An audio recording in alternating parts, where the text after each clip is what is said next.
Hello everyone, my name is Azmira Aviles and this is my case presentation for Foundation Seminar 2. This client is a 15-year-old African American male currently placed at JCCA Edenwald Residential Treatment Center. He attends an on-campus school with an 8 to 1 to 1 class ratio. He is in foster care with ACS involvement and his biological mother remains involved in his life.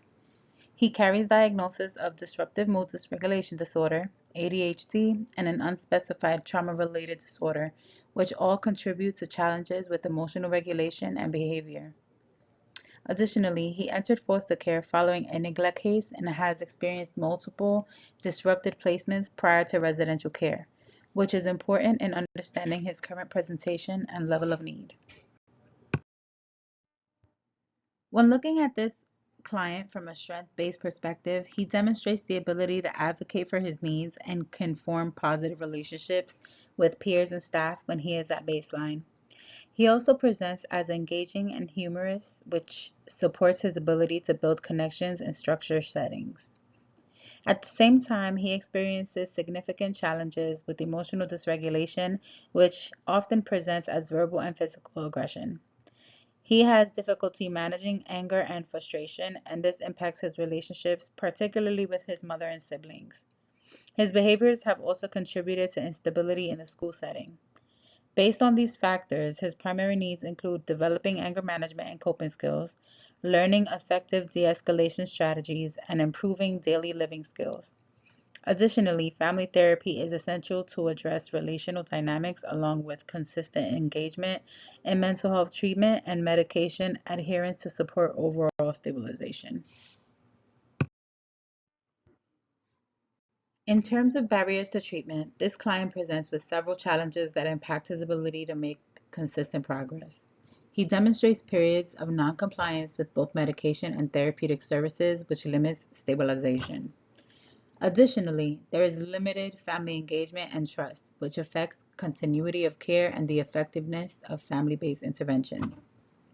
His history of trauma and disrupted attachments also plays a significant role as it impacts his ability to regulate emotions and build safe, consistent relationships. His involvement in the child welfare system has led to placement instability, further reinforcing patterns of inconsistency and mistrust. When looking at this through a broader lens, the client has been impacted by systemic factors, including exposure to domestic violence, parental incarceration, and neglect. These experiences reflect larger issues of trauma and systemic inequities that can affect access to consistent support and long term outcomes. As social workers, it is important to recognize how these external factors contribute to his presentation rather than viewing his behaviors in isolation. So when looking at this youth's presenting problems, it's important to understand it from a biopsychosocial perspective because his behaviors are not happening in isolation. Biologically, he has diagnosis of DMDD and ADHD, which already impact his ability to regulate his mood and control impulses. This means he's more prone to irritability, frustration, and reactive behaviors, especially in stressful situations. Psychologically, his trauma history plays a major role. He has experienced early exposure to domestic violence and neglect, which likely contributes to his emotional dysregulation and heightened reactivity. He struggles with frustration tolerance and doesn't always have the internal coping skills to manage strong emotions appropriately. Socially and environmentally, there are multiple contributing factors. He was exposed to domestic violence at a young age. His father is incarcerated, and his relationship with his mother has been inconsistent and at times neglectful. In addition, he has experienced multiple disrupted foster care placements, which has impacted his ability to form secure attachments. His educational instability due to behavioral concerns has also limited his ability to build structure and routine. Overall, his presenting problems of chronic dysregulation, aggression, and difficulty maintaining relationships are not just behavioral, but are deeply connected to trauma, instability, and unmet emotional needs over time. For this client, the primary goals really focused on stabilization and long term functioning. The main priority is improving his emotional regulation because a lot of his aggressive behaviors stem from difficulty managing frustration and anger in the moment. Along with that, we're working on reducing both verbal and physical aggression and increasing his ability to use coping skills when he begins to escalate. Another important goal is strengthening his family relationships, especially with his mother, given the history of trauma, neglect, and instability. At the same time, we're focusing on improving his daily functioning, including ADLs, since consistency and routine is a big part of his overall progress. In terms of progress, we do see that when he is at baseline, he is able to engage appropriately from relationships with peers and interact positively with staff. That shows that the skills are there, but the challenge is maintaining that consistency. His progress has been somewhat inconsistent, largely due to periods of noncompliance with treatment and medication. To measure progress, we rely on multiple indicators. This includes tracking reductions in behavioral incidents, monitoring his ability to use coping strategies in real time, his level of participation in therapy, and overall staff observations. Behavioral tracking is especially important in a residential setting because it gives us objective patterns over time rather than just isolated incidents. In this case, the youth has access to both internal and external supports that are critical to his stability and progress. Internally, within the residential setting, he benefits from structured programming, consistent supervision, access to clinical services, and behavioral support from trained staff. This structured environment helps provide routine predictability and immediate intervention when he begins to dysregulate. In terms of educational supports, he is connected to special education services, which are essential given his behavioral and emotional challenges. These supports help tailor his learning environment to his needs and provide additional structure and accommodations to promote academic engagement. He also has access to child welfare case management, which plays a significant role. Through ACS involvement, there is ongoing oversight of his placement, permanency planning, and coordination of services across systems. This ensures accountability and continuity of care. These resources together create a network of support, but their effectiveness depends heavily on the consistency, collaboration, and the youth engagement in services. From a professional social work perspective, my main concerns center around long term stability and sustainability of progress. One of the biggest concerns is his ongoing noncompliance with treatment, including both therapeutic services and medication management. Without consistency in those areas, it becomes very difficult to see lasting behavioral change. I'm also concerned about the risk of continued placement instability.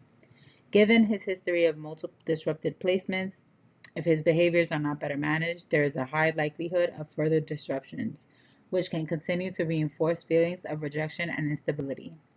Another major concern is limited family readiness and engagement. While his mother is involved, the relationship is still strained, and without stronger family work, permanency planning may be challenging. Clinically, the long term impact of unresolved trauma and attachment disruptions is significant. These experiences are directly tied to how he regulates emotions, forms relationships, and responds to stress. There is also a concern about system cycling, where youth move between residential care, hospitalization, and placement breakdowns. Without building and consistently applying coping skills, that cycle can continue. Overall, without consistent trauma informed intervention, there is a risk that these challenges could extend into adulthood, impacting his ability to maintain relationships, function independently, and regulate emotions effectively. Moving forward, there are several areas that could further support this client's progress. First, increasing consistency in both treatment engagement and medication adherence is critical. Without that foundation, it's difficult for any intervention to be effective long term. Continuing to use trauma informed approaches is also key, making sure that interventions are tailored to his triggers, emotional responses, and past experiences rather than just focusing on the behavior alone. Expanding family therapy is another important step. Strengthening the relationship with his mother and addressing past conflict can support both emotional stability and permanency planning. He would also benefit from continued practice and reinforcement of coping skills, not just learning them, but applying them consistently in real life situations with staff support. Structured behavioral plans with clear expectations and consequences can help provide the predictability he needs to feel more regulated. Additionally, building independence through ADL skill development will be important for long term success. Given the absence of his father, introducing positive male role models or mentorship could also be beneficial in supporting identity development and emotional support. Lastly, continued collaboration between all providers, clinical, residential, educational, and case planning is essential to ensure consistency in approach and expectations. Working with this youth has really reinforced how important trauma informed care is in practice. It's not just about addressing behaviors, but understanding what's driving those behaviors underneath. This case also highlights how critical consistency is. In theory, we talk about interventions and coping skills, but in practice, progress is very dependent on engagement. And when that's inconsistent, outcomes are too. It also showed me the real impact of placement instability. Research talks about attachment disruptions, but seeing it in real time makes it clear how much instability affects a youth's ability to trust, regulate, and form relationships. Family dynamics are another major takeaway. Even when a caregiver is involved, the quality of that relationship plays a huge role in treatment success and permanency outcomes. This experience also supports the importance of the structured behavioral interventions and skill building, especially in a residential setting where consistency across staff is key. At the same time, it really highlighted the gap between theory and real world practice. What looks straightforward on paper is often much more complex when you factor in system involvement, trauma, and engagement barriers. Overall, this case reinforced the importance of collaboration across disciplines. No single provider can address all these needs alone. It requires a coordinated, team based approach. Thank you all for watching, and I hope you all enjoyed my presentation.